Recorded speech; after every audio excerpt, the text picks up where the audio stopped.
الرحيم كنتم خير أمة أخرجت للناس تأمرون بالمعروف وتنهون عن المنكر وتؤمنون بالله ولو آمن أهل الكتاب لكان خيرا لهم منهم المؤمنون وأكثرهم الفاسقون. تم ایک بہترین امت ہو، اخرجت للناس نکالے گئے ہو لوگوں کے لیے، تأمرون بالمعروف اچھائی کا حکم کرتے ہو، وتنہون عن المنکر اور برائی سے روکتے ہو، وتؤمنون باللہ اور اللہ پر ایمان رکھتے ہو.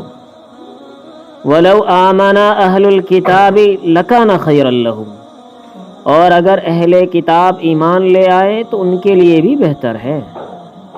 مِنْهُمُ الْمُؤْمِنُونَ وَأَكْثَرُهُمُ الْفَاسِقُونَ ان میں سے کچھ ہیں جو ایمان والے ہیں اور اکثر فاسق ہیں. یہ آیت مبارکہ اس امت کی فضیلت میں نازل ہوئی ہے. اس آیت مبارکہ کے اندر اس امت کے فضیلت کو بیان کیا گیا ہے اس کے اوصاف کی بنیاد پر کہ یہ امت تمام امتوں سے بہتر ہے. اور کیوں ہے؟ اس کی وجہ کیا ہے؟ اس کی ایک وجہ یہ ہے کہ یہ امت لوگوں کی نفع رسانی کے لیے بنائی گئی ہے، لوگوں کو نفع پہنچانے کے لیے بنائی گئی ہے. اس امت کو یہ لوگ ایک دوسرے انسان کو فائدہ پہنچاتے ہیں، نقصان سے باز آتے ہیں. یہ ان کی بھلائی ہے، یہ بہترائی ہے. اسی بہترائی کی وجہ سے یہ امت سب سے بہتر ہے. انہیں اس قوم کو، اس امت کو یعنی امت محمدیہ کو بنایا ہی صرف اس لیے گیا ہے کہ یہ لوگوں کے لیے بھلائی کا ذریعہ بنے، لوگوں کو نفع پہنچائے. تو جو انسان بھلائی نہیں کرتا ہے وہ اس امت کے دائرے سے باہر ہے، کیونکہ خیر امت کا لقب ہر اس شخص کے لیے ہے جو لوگوں کو فائدہ پہنچائے اور لوگوں کو اچھے کاموں کا حکم کرے اور برائیوں سے روکے. اچھے کاموں کا حکم کرنا مثلا عبادات کی ترغیب دینا کہ نماز پڑھنا چاہیے، روزے رکھنے چاہیے، حج کرنا چاہیے، زکوٰۃ خیرات صدقات دینے چاہیے. یہ امر بالمعروف ہے، یہ اچھائی کا حکم ہے. اور برائیوں سے روکنا فحش کام ہو یا بدعات و خرافات ہو، رسم و رواج ہو، وہ تمام چیز جو شریعت میں ناپسندیدہ ہے وہ منکرات ہے. خواہ وہ شراب پینا ہو، بڑے بڑے گناہ ہوں، چوری، زنا، قتل، غیبت، شرک، کفر، یہ تمام برے کام ہیں. ان سے روکنا یہی نہی عن المنکر ہے، برائیوں سے روکنا. برائیوں سے روکنے کے بارے میں آپ علیہ السلام نے فرمایا کہ اگر کوئی شخص کسی برائی کو ہوتے ہوئے دیکھے تو اس کو چاہیے کہ وہ اس کو ہاتھ سے روکے. ہاتھ سے جا کر روکے. ہاتھ سے روکنے کا مطلب ہے کہ اپنی طاقت کے ذریعے اس کو ختم کر دے، ہٹا دے، منع کر دے، روک دے. اور اگر وہ ہاتھ سے روکنے کی طاقت نہیں رکھتا تو اس کو چاہیے پھر دوسرا درجہ یہ ہے کہ وہ اس کو زبان سے منع کرے کہ یہ غلط کام ہے، یہ برا کام ہے، یہ نہیں کرنا چاہیے۔ بدعات و خرافات، رسم و رواج سے اگر ہاتھ کے طاقت کے ذریعے نہیں روک سکتا تو زبان سے روکنا چاہیے، اور اگر زبان سے بھی نہیں روک سکتا تو پھر ایمان کا آخری درجہ کہ اس کے بعد ایمان باقی نہیں رہتا، اس کا کوئی درجہ باقی نہیں رہتا، وہ یہ ہے کہ اس عمل کو دل سے برا سمجھے۔ اور دل سے برا سمجھنے کا مطلب یہ ہے کہ اس برے کام سے یا اس جہاں پر وہ برا کام ہو رہا ہے وہاں سے ہٹ جائے۔ ایسا نہیں کہ راستے میں گانے بج رہے ہیں، ناچ گانا ہو رہا ہے، اور یہ شخص کہہ رہا ہے کہ میں اس کو ہاتھوں سے نہیں روک سکتا، یہ اتنے سارے لوگ ہیں، یہ کافر ہیں، یہ گلیوں میں ڈھول تماشے بجا رہے ہیں، میں کیا کر سکتا ہوں، میں اکیلا ہوں، زبان سے بھی نہیں کہہ سکتا، تو پھر کھڑا کیوں ہے کہ ہاں جی میں دل سے برا سمجھ رہا ہوں؟ تو سمجھو یہ دل سے بھی برا نہیں، دل سے برا سمجھنے کا مطلب ہے کہ وہاں سے چلے جاؤ، اس برے کام کے جگہ سے ہٹ جاؤ۔ اگر تم زبان سے اور ہاتھ سے اس کو نہیں روک سکتے تو اس گانے بجانے کے پاس نہ کھڑے ہو، اگر آپ کھڑے ہیں تو آپ اس عمل کے اندر داخل ہیں، اس کام کے اندر شامل ہیں، اور گناہ کرنے کا جتنا بڑا جرم اور سزا ان کو ملے گی اتنی ہی سزا اس کو ملے گی۔ یہ نہیں کہہ سکتا میں دل سے برا سمجھ رہا ہوں، دل سے برا سمجھنے کا مطلب ہے وہاں برائی سے ہٹ جانا۔ اب نہ جانے کتنے کام ایسے عورتیں کر رہی ہوتی ہیں اور یہ کہتی ہیں کہ جی ہاں برا ہے، غلط ہے، لیکن ہم تو چلے جاتے ہیں۔ کیوں چلے جاتے ہیں؟ کیوں چلے جاتے ہیں؟ آپ اس کو ہاتھ سے نہیں روک سکتے، زبان سے نہیں روک سکتے، تو پھر دل سے تو برا سمجھو، اور دل سے برا سمجھنے کا مطلب یہ ہے کہ تم وہاں نہ جاؤ، اس میں شامل نہ ہو، ڈھول تماشے میں شامل نہ ہو، مہندی میں بٹنے میں شامل نہ ہو، یہ ہے دل سے برا سمجھنا۔ اور اگر شامل ہو رہے ہیں تو پھر دل سے بھی نہیں، اور اس کے بعد ایمان کا کوئی حصہ باقی نہیں رہتا۔ ایسا شخص کہ دل سے ایمان نکل جاتا ہے۔ فرمایا کہ اس امت کی صفات یہ ہے کہ یہ امت لوگوں کو بھلائی کا حکم کرتی ہے اور برائی سے روکتی ہے، اور خداوند عالم پر ایمان رکھتی ہے، یقین رکھتی ہے۔ اب سوال یہ آتا ہے کہ تؤمنون باللہ، پہلی امتوں بھی اللہ پر ایمان رکھتی تھی، اللہ پر یقین کرتی تھی، تو پھر یہ امت اور وہ امت دونوں برابر ہوئی، اس کا امتیاز کیا ہے؟ فرمایا کہ اس امت کے ایمان میں اور اس امت ان امتوں کے ایمان میں فرق یہ ہے کہ اس امت کو کمال درجے کا ایمان حاصل ہے۔ کیوں؟ کیونکہ یہ پہلی امتوں کے آسمانی کتابوں پر بھی ایمان رکھتی ہیں اور رسولوں پر بھی ایمان رکھتی ہیں، جبکہ پہلی امت کے لوگ آخری اس نبی پر ایمان نہیں رکھتے، جیسا کہ یہود و نصارہ، تو ان کا ایمان ان سے بہتر ہے۔ پھر سوال یہ آتا ہے کہ پہلی امت بھی امر بالمعروف کیا کرتی تھی، نہیں عن المنکر کیا کرتی تھی، تو پھر یہ امت بھی کرتی ہے، تو دونوں امتیں برابر ہیں، پہلی امتیں بھی، تو اس امت کی کیا امتیاز؟ اس کو خیر امت کیوں کہا گیا؟ تو فرمایا کہ امر بالمعروف اور نہیں عن المنکر ان کا اس امت کی طرح نہیں تھا۔ کیوں؟ کیونکہ ان کی امتوں میں جہاد نہیں تھا، تو گویا ان کی امت میں امر بالمعروف یعنی تبلیغ صرف زبانی تھی، اور اس امت کے اندر تبلیغ زبانی بھی ہے، جانی بھی ہے اور مالی بھی ہے۔ مال سے بھی تبلیغ کرنی ہے کہ زکوٰۃ دینی ہے اور لوگوں پر خرچ کرنا ہے، صدقہ زکوٰۃ دینا ہے، اس سے بھی دین کی اشاعت ہوتی ہے، دین کی تبلیغ ہوتی ہے۔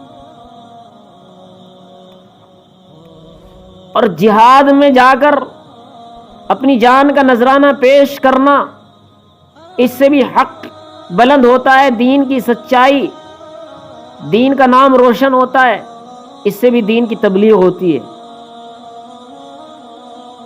اس لیے یہ عمل پہلی امتوں کے اندر نہیں تھا، یہ ایک عمل صرف اس امت کے اندر ہے، اس لیے یہ امت پہلی امتوں سے بہتر ہے۔ کنتم خیر امت، تم ایک بہترین امت تھے۔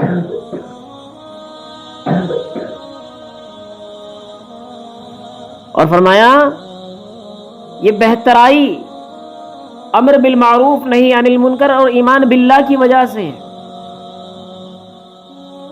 اور اگر یہ اہل کتاب یہود و نصارہ بھی ایمان لے آئے تو یہ بھی بہتر ہو جائیں گے۔ ان میں سے کچھ لوگ تو ہیں جو ایمان لے آئے یعنی مسلمان ہو گئے، جیسا کہ عبداللہ ابن سلام وغیرہ، لیکن زیادہ تر لوگ نافرمانی پر ہی تلے رہے اور ایمان نہیں لائے۔ الغرض یہ آیت مبارکہ اس امت کا ایک ٹائٹل ہے، اس امت کا ایک تخلص ہے، اور وہ کیا ہے؟ ھذہ الامۃ خیر الامہ، یہ امت خیر امت ہے۔ لن یضروکم الا اذی وان یقاتلوکم یولوکم الادبار ثم لا ینصرون۔ گزشتہ آیات کے اندر یہود و نصارہ کے ان مسلمانوں کے دین میں نقصان اور ضرر کو بیان کیا گیا کہ یہود و نصارہ یہ چاہتے ہیں کہ تم ان کی بات مان لو، ان کی اتباع کر لو، اور اگر تم نے ان کی اتباع کر لی تو تم کو وہ کفر پر لوٹا دیں گے، یہ تمہارے دین کا نقصان ہے۔ تو گزشتہ آیات کے اندر دین کے نقصان کو بیان کیا گیا، اس آیت مبارکہ میں دنیاوی نقصان کو بیان کیا جا رہا ہے، سمجھ رہے ہیں؟ کہ دنیاوی نقصان یہ ہے کہ وہ تم کو نقصان نہیں پہنچا سکتے، ہاں مگر زبان سے برا بھلا کہہ سکتے ہیں، صرف زبان سے برا بھلا کہہ سکتے ہیں، اتنی جرأت و طاقت نہیں کہ وہ تم سے جنگ کرے، وہ تمہارا مقابلہ کرے۔ اگر وہ تمہارے سامنے آ بھی جائے، مقابلے کے لیے آ جائے، جنگ کے لیے آ جائے، تو وہ تمہیں پیٹھ دکھا کر بھاگ جائیں گے، اور پھر ایسی رسوائی ہوگی کہ ان کا کہیں کوئی بھی مددگار نظر نہیں آئے گا۔ آنے والی آیت اس کی تفصیل بیان کر رہی ہے کہ ان لوگوں پر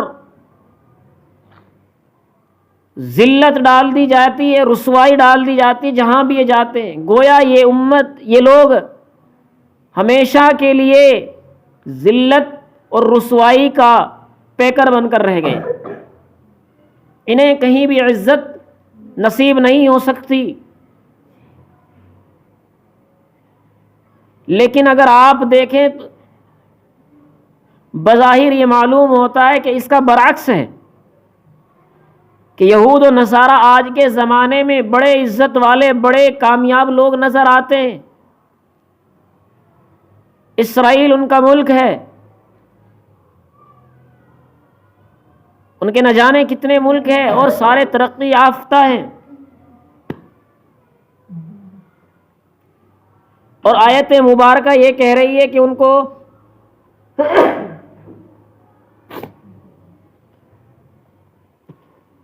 آیت مبارکہ یہ کہہ رہی ہے کہ ان کو عزت حاصل نہیں ہو سکتی، وہ جہاں بھی جائیں گے وہیں پر رسوا ہوں گے۔ تو یہ دونوں بظاہر تضاد نظر آ رہا ہے، ٹکراؤ نظر آتا ہے۔ فرمایا ان کو جو عزت حاصل ہے،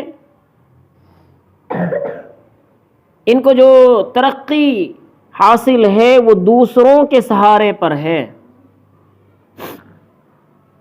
خود اپنی ذات کے اندر یہ عزت والے نہیں ہیں۔ مستقلاً ان کے اندر اتنی طاقت و جرت نہیں ہے کہ یہ مقابلہ کر سکے۔ آج کے زمانے میں اس کی مثال واضح طور پر ملک اسرائیل ملتا ہے۔ اس کے سر پر امریکہ اور برطانیہ کا ہاتھ ہے۔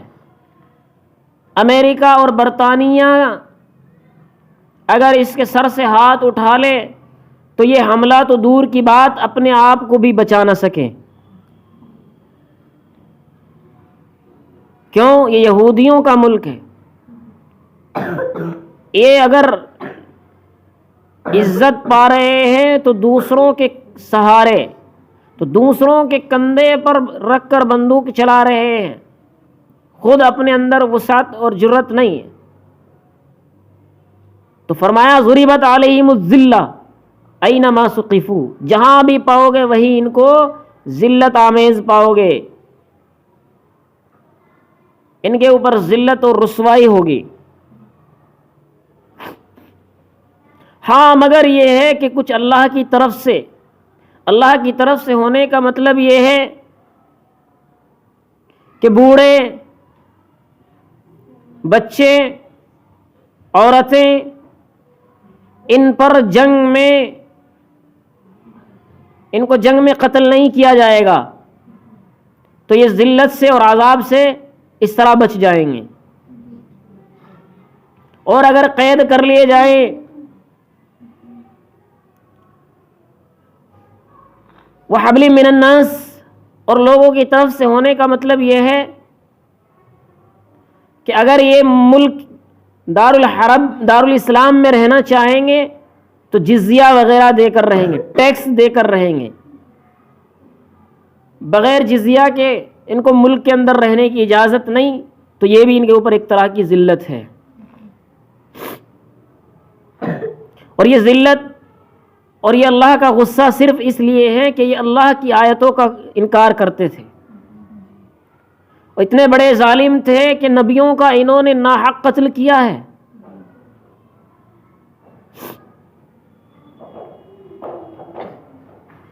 فرمایا ایک دن میں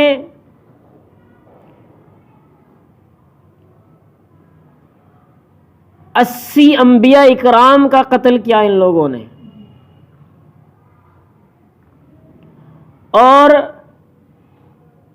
ان انبیاء اکرام کی حمایت میں کھڑے ہونے والے جو لوگ جنہوں نے کہا کہ تم نے یہ غلط کیا، یہ اللہ کے نبی ہیں، یہ اللہ کے پیغمبر ہیں، تم نے ان کو ناحق قتل کیا ان کو، تو ان لوگوں کو بھی انہوں نے قتل کر دیا، اور یہ 300 کی تعداد تھی، 320۔ تو کل ملا کر ایک دن میں 400 اللہ والوں کو انہوں نے قتل کر دیا۔ اتنے بڑے ظالم۔ اور آج بھی فلسطین کے اندر مسلمانوں کی تعداد جو مقتولین ہیں وہ بڑھتے جا رہے ہیں، دن میں نہ جانے کتنے لوگوں کو شہید کیا جا رہا ہے۔ یہ لوگ اللہ کے قانون سے آگے بڑھ رہے ہیں، یہ حد سے تجاوز کر رہے ہیں، اور حد سے تجاوز کرنے والوں کی سزا یہ ہے کہ جہاں پر بھی ہوں گے وہیں ذلت اور رسوائی کا سبب بنیں گے، اور ذلت اور رسوائی کے دامن میں اور اس کے دلدل میں پھنسے ہوئے ہوں گے، اور اللہ کا غضب اور اللہ کا قہر ان پر نازل ہوگا۔